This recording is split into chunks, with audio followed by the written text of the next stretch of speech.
இந்த முழங்கால் வலி மட்டுமல்லாமல் எல்லா ஜாயின்ட்ஸ்கள்லையும் வந்து பார்த்தீங்கன்னா நமக்கு வந்து லூப்ரிகேஷன்ஸ் அப்படின்றது இருக்குது. இந்த லூப்ரிகேஷன் என்னைக்கு ட்ரை ஆகுதோ அன்னைக்கு தான் நமக்கு முழங்கால் வலி அப்படின்ற பிரச்சனையே நமக்கு ஆரம்பிக்குது. அப்போ நம்ம உட்காந்து எந்திரிக்கும் பொழுது சவுண்டு வருதா, நடக்கும் பொழுது சவுண்டு வருதா, காலை மடக்கும் பொழுது சவுண்டு வருதா, இப்படி வந்து உங்களுடைய ஜாயின்ட்ஸ் எல்லாத்தையும் மடக்கும் பொழுது சவுண்டு வந்துச்சுன்னா உங்களுக்கான பாடியில் இருக்கக்கூடிய ஜாயின்ட்ஸில் இருக்கக்கூடிய லூப்ரிகேஷன்ஸ் குறைஞ்சிக்கிட்டு இருக்கு அப்படின்னு சொல்லி அர்த்தம். ஆவரேஜாக ஒருத்தர் வந்து பார்த்தீங்கன்னா ஒரு 20 கிலோ எடை இருக்கிறாருன்னா அவர் 1 லிட்டர் தண்ணி குடிக்கணும். அப்போ 60 கிலோ எடை இருக்கக்கூடிய நபரே 3 லிட்டர் தண்ணி குடிக்க வேண்டிய ஒரு கட்டாயம் இன்னைக்கு இருக்குது. இன்னைக்கு அதுவே கூட இல்லை. அப்புறம் எப்படி நமக்கு வந்து பாடியில் வந்து லூப்ரிகேஷன்ஸ் வந்து கிடைக்கும்? இந்த பசுவினுடைய 5 விஷயங்கள் வந்து நமக்கு வந்து மருந்தாவே பயன்படுத்த சொல்லிக்கிறாங்க இல்லையா? பஞ்சகவ்யம் அப்படின்பாங்க. அந்த பசுவினிருந்து எடுக்கக்கூடிய பஞ்சகவ்யம் நமக்கு வந்து மிகப்பெரிய மருந்தாக பயன்படுது. அந்த பஞ்சகவ்யத்துல ஒரு விஷயம் கேள்விக்கு நேயர்களுக்கு வணக்கம். நம்ம இன்னைக்கு இந்த முழங்கால் மூட்டு வலி, இந்த முழங்கால் மூட்டு வலி வராமல் இருக்கிறதுக்கு நம்ம என்ன பண்ணலாம் அப்படின்றதுக்கான சொல்யூஷனை நம்ம பார்ப்போம். ஏன்னா வந்தால் என்ன பண்ணலாம் அப்படின்றதுக்கு நிறைய நம்மளுடைய சேனல்லையே நம்ம சொல்யூஷன்ஸ் நிறைய கொடுத்துக்கிறோம். இப்போ வராமையே நம்ம முதல்ல தடுக்கணும். எப்போவுமே வந்து பார்த்தீங்கன்னா நம்மளுடைய முன்னோர்கள் என்ன சொல்லியிருக்கிறாங்கன்னா, நோய் வருவதற்கு முன்னாடி எப்படி தடுக்கிறது அப்படின்னு தான் பல விஷயங்களை வந்து அவங்க வந்து சொல்லியிருக்கிறாங்க, பாடல்களாகவும் சொல்லியிருக்கிறாங்க. அப்போ நம்ம அதை தான் கடைபிடிக்கணும். அதுதான் ஒரு சரியான தீர்வாக இருக்கும். இந்த முழங்கால் வலி மட்டுமல்லாமல் எல்லா ஜாயின்ட்ஸ்கள்லையும் வந்து பார்த்தீங்கன்னா நமக்கு வந்து லூப்ரிகேஷன்ஸ் அப்படின்றது இருக்குது. இந்த லூப்ரிகேஷன் என்னைக்கு ட்ரை ஆகுதோ அன்னைக்கு தான் நமக்கு முழங்கால் வலி அப்படின்ற பிரச்சனையே நமக்கு ஆரம்பிக்குது. இன்னும் சொல்லணும்னா வந்துட்டு பார்த்தீங்கன்னா, யானை வரும் பின்னே மணி யோசை வரும் முன்னே அப்படின்பாங்க. அப்போ இந்த முழங்கால் வலி வர்றதுக்கு முன்னாடி சில அடையாளங்கள் நமக்கு வந்து காமிக்கும். அதாவது உடலின் மொழி பேசும் நம்மக்கிட்ட. நம்ம உடம்பு எப்படி பேசும்னா, லைட்டாக சொடக்குன்னு சவுண்டு வரும். பார்த்தீங்கன்னா நிறைய ஒருத்தருக்கு வந்து சொடக்கு விழுந்து வச்சுக்கோங்க. சொடக்கு வந்து ரேராக விழுகலாம். ஆனால் எப்போ எடுத்தாலும் சடக்குன்னு விழுந்துக்கிட்டு இருக்குன்னா நமக்கு இன்னும் லூப்ரிகேஷன் குறைஞ்சிக்கிட்டு இருக்குன்னு அர்த்தம். அப்போ நம்ம உட்காந்து எந்திரிக்கும் பொழுது சவுண்டு வருதா, நடக்கும் பொழுது சவுண்டு வருதா, காலை மடக்கும் பொழுது சவுண்டு வருதா, இப்படி வந்து உங்களுடைய ஜாயின்ட்ஸ் எல்லாத்தையும் மடக்கும் பொழுது சவுண்டு வந்துச்சுன்னா உங்களுக்கான பாடியில் இருக்கக்கூடிய ஜாயின்ட்ஸில் இருக்கக்கூடிய லூப்ரிகேஷன்ஸ் குறைஞ்சிக்கிட்டு இருக்கு அப்படின்னு சொல்லி அர்த்தம். அதுபோல் வந்து பார்த்தீங்கன்னா உங்களுடைய கழுத்து, சில பேர் வந்து பார்த்தீங்கன்னா எப்போ பார்த்தாலும் அப்படியே வெட்டிக்கிட்டே இருப்பாங்க. அவங்களுக்கும் லூப்ரிகேஷன்ஸ் குறைஞ்சிக்கிட்டு இருக்குது அப்படின்னு அர்த்தம். முறுக்கு விட்டாங்க அப்படின்னா சடக்குன்னு நம்மளுடைய முதுகு பகுதி முழுவதும் கூட அந்த மாதிரி வந்து சவுண்ட்ஸ் வர ஆரம்பிக்கும். அவங்களுக்கும் அந்த லூப்ரிகேஷன்ஸ் குறைஞ்சிக்கிட்டு இருக்குன்னு அர்த்தம். அதே போல் நம்மளுடைய ஸ்கின் லேயர்ஸ்லாம் கூட வந்து பார்த்தீங்கன்னா ஃபுல்லாக ட்ரை ஆகும். ஏன்னா அந்த மாதிரி ஸ்கின் லேயர்ஸ் ஃபுல்லாக ட்ரை ஆகுது பார்த்தீங்களா, அவங்களுக்குமான உள்ள இன்னரில் இருக்கக்கூடிய மியூக்கஸ் திரவம் அவங்களுக்கு ட்ரை ஆகிக்கிட்டுன்றது அர்த்தம். அப்போ வந்து பார்த்தீங்கன்னா வந்துட்டு அவங்களுக்கு வந்து அந்த லூப்ரிகேஷன்ஸை அவசியம் கொடுத்தாங்க. நமக்கு முன்னோர்கள் இந்த லூப்ரிகேஷன்ஸுக்காகவே சில உணவு முறைகளில், லைஃப் ஸ்டைல்னு சொல்லிட்டு நிறைய விஷயங்களை நமக்கு வந்து சொல்லி வச்சுருந்தாங்க. பட் நம்ம கேட்கல. இப்போ இன்னைக்கு எல்லாமே வந்து ஜங்க் ஃபுட்டு அது மாதிரி வந்து இன்னைக்கு சாப்பிடக்கூடிய ஒரு சூழல் இன்னைக்கு வந்துருச்சு. சரி, நாங்களாம் ஹோட்டல்லேயே போய் சாப்பிட்றது இல்லைங்க, நாங்கள் வீட்டு சாப்பாடு தான் சாப்பிடுவோம் அப்படின்னு சொல்லி பார்த்தோம்னா கடைசியில் அவங்களும் என்ன சாப்பிட்றாங்கன்னா வரன்னு இருக்கக்கூடிய தோசை, வரன்னு இருக்கக்கூடிய சப்பாத்தி, இப்படி அதுவும் ஃபுல்லாக பார்த்தீங்கன்னா அவங்க ட்ரையாக சாப்பிடக்கூடிய ஒரு சூழல் தான் இன்றைக்கி வந்து ஏற்பட்டுக்கிட்டு. அப்புறம் எப்படி லூப்ரிகேஷன்ஸ் கிடைக்கும்? நார்மலாக நம்ம குடிக்கக்கூடிய தண்ணியின் அளவு கூட இன்றைக்கி வந்து குறைஞ்சி போச்சு. அதை கூட இன்றைக்கி வந்து நீங்கள் அளவு வச்சு ஒரு 3 லிட்டர் கேனில் 3 லிட்டர் தண்ணி பிடிச்சி வச்சுக்கிட்டு டெய்லி 3 லிட்டர் நீங்கள் குடிக்கிறீங்களான்னு செக் பண்ணி பாருங்க அப்படின்னு சொல்லக்கூடிய ஒரு சூழல் இன்றைக்கி வந்திருக்குது. எங்களோட கிளைண்ட்ஸு கூட அப்படி தான் சொல்கிறோம்.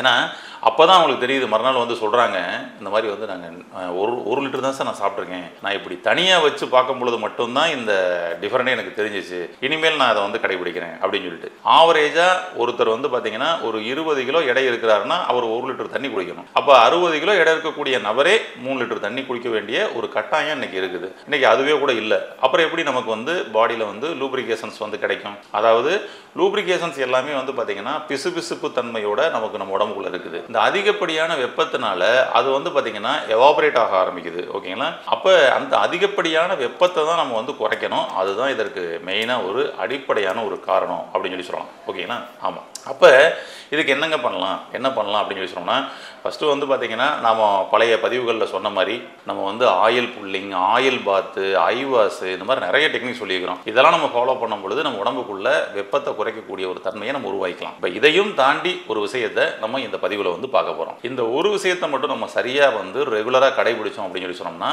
நமக்கு மூட்டு வலின்றதே வராமல் தவிர்க்கப்படலாம். நம்மளுடைய ஸ்கின் ட்ரைனஸ்ன்றதே வராமல் தவிர்க்கப்படலாம். அல்சர்ன்ற பிரச்சனையே வராமல் தவிர்க்கப்படலாம். நம்ம ஹேர் ஃபால்ன்றதே வராமல் தவிர்க்கப்படலாம். கண் பிரச்சனைன்றதே வராமல் தவிர்க்கப்படலாம். இதெல்லாம் பாருங்க எல்லாமே வந்து பார்த்தீங்கன்னா ட்ரைனஸ் ஆகணும் தான். ஐ ட்ரைனஸ் ஆகிறதுனால தான் ஐ ப்ராப்ளம் வருது. அதுபோல் ஹேருக்கு இருக்கக்கூடிய ரூட் ட்ரைனஸ் ஆகிறதுனால தான் ரூட்டோட இன்றைக்கி வந்து முடி வந்து பிடுங்கக்கூடிய ஒரு சூழல் ஏற்படுது. இப்படி பல விஷயங்கள் இதுக்குள்ளே வந்து நமக்கு வந்து சரியாகுங்க. அப்படி நம்ம என்ன தான் இதுக்குள்ளே வந்து ஒரு டெக்னிக்கை வந்து பயன்படுத்த போகிறோம் அப்படின்னு சொல்லி சொன்னோம்னா, இந்த பசுவினுடைய 5 விஷயங்கள் வந்து நமக்கு வந்து மருந்தாகவே பயன்படுத்த சொல்லிக்கிறாங்க இல்லையா? ஆமாம், பஞ்சகவ்யம் அப்படின்பாங்க.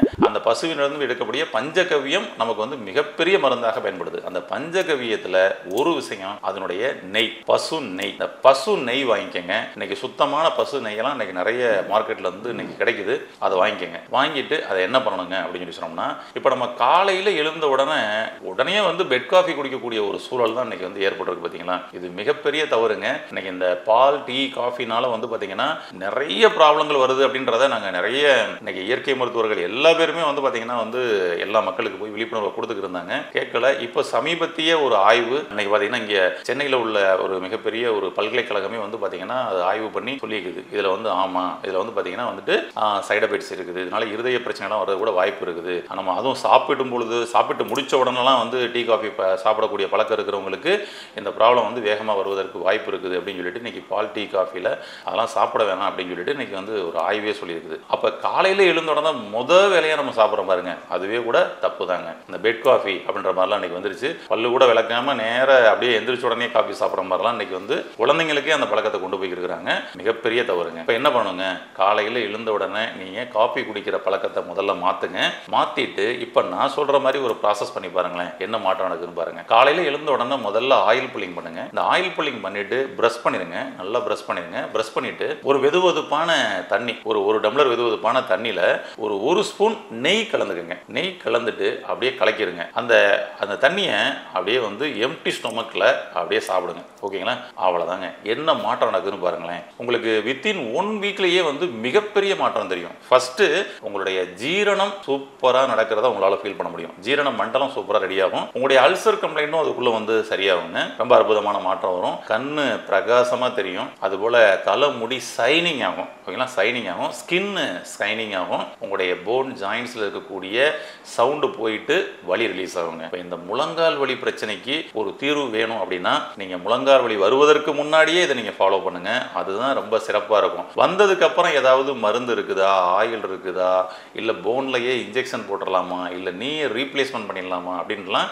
நீங்கள் பெருசாக இதுக்கு வந்து சோர்ஸுக்கு போகிறதுக்கு அவசியம் இல்லை. ஆரம்ப கட்டத்தில் அதை சரி பண்ணுங்க. ரொம்ப சூப்பராக இருக்கும். அதனால் ஒரு நெய், ஒரு பசு நெய் இவ்வளோ விஷயம் பண்ணுமா அப்படின்னா முன்னோர்கள் அதான் சொன்னேன், பஞ்சகவ்யம். இந்த பஞ்சகவ்யம் ரொம்ப ரொம்ப அற்புதமாக இருக்கும். சில நோய்களுக்கு பஞ்சகவ்யமே இன்னைக்கு வந்து தனியாகவே கிடைக்குது. அதை நம்ம எடுக்க சொல்கிறோம். அதுவும் வந்து பார்த்தீங்கன்னா சூப்பராக ஒரு கிளென்சிங் ப்ராசஸ் பண்ணி கொடுக்கும். இன்னைக்கு கேன்சரை கூட குணப்படுத்தக்கூடிய ஒரு விஷயம் வந்து பார்த்தீங்கன்னா பஞ்சகவ்யத்தில் இருக்குது. அப்போ அந்த பஞ்சகவ்யத்தை அவங்க டெய்லி எடுத்துகிட்டு வரப்படும் பொழுது இன்னைக்கு கேன்சர் நோயை கூட கட்டுப்படுத்துது அப்படின்றாங்க. ஏன்னா அந்த செல் ரீப்ளேஸ் ஆகிறதுல வந்து பார்த்தீங்கன்னா வந்துட்டு இது ரொம்ப சூப்பராக சப்போர்ட் பண்ணி கொடுக்குது. விட்டமின் ஏ, இ, கே இப்படின்னு வந்து பார்த்தீங்கன்னா வந்துட்டு இதில் ஒரு மிகப்பெரிய பங்களிப்பு இந்த வைட்டமின் ஏ, இ, கேலாம் இதுக்குள்ளே வந்து இருக்குது. அப்போ அதுக்கெல்லாம் கூட தனித்தனியாக உணவு எடுத்துக்கிறதுக்கு பதில் இதை நம்ம எடுத்துக்கலாம். அதனால தான் சொல்கிறேன், உங்களுடைய கண்ணு, ஸ்கின்னு, முழங்கால் இப்படி பல பிரச்சனைகளை சரி பண்ணுவதற்கான ஒரு அற்புதமான ஒரு சொல்யூஷன். காலை வெறும் வயிற்றில் ஓகேங்களா ஒரு டம்ளர் சுடுதண்ணியில் ஒரு ஸ்பூன் வந்து பசு நெய்யை கலந்து சாப்பிட்டு வாங்க.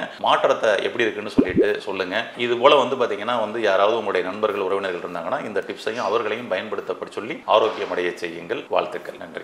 இந்த வீடியோ உங்களுக்கு பிடிச்சிருந்தா லைக் பண்ணுங்க, ஷேர் பண்ணுங்க, கமெண்ட் பண்ணுங்க. மறக்காம ஹெல்த் கஃபே தமிழ் சேனலை சப்ஸ்கிரைப் பண்ணிட்டு பெல் பட்டனை கிளிக் பண்ணிடுங்க.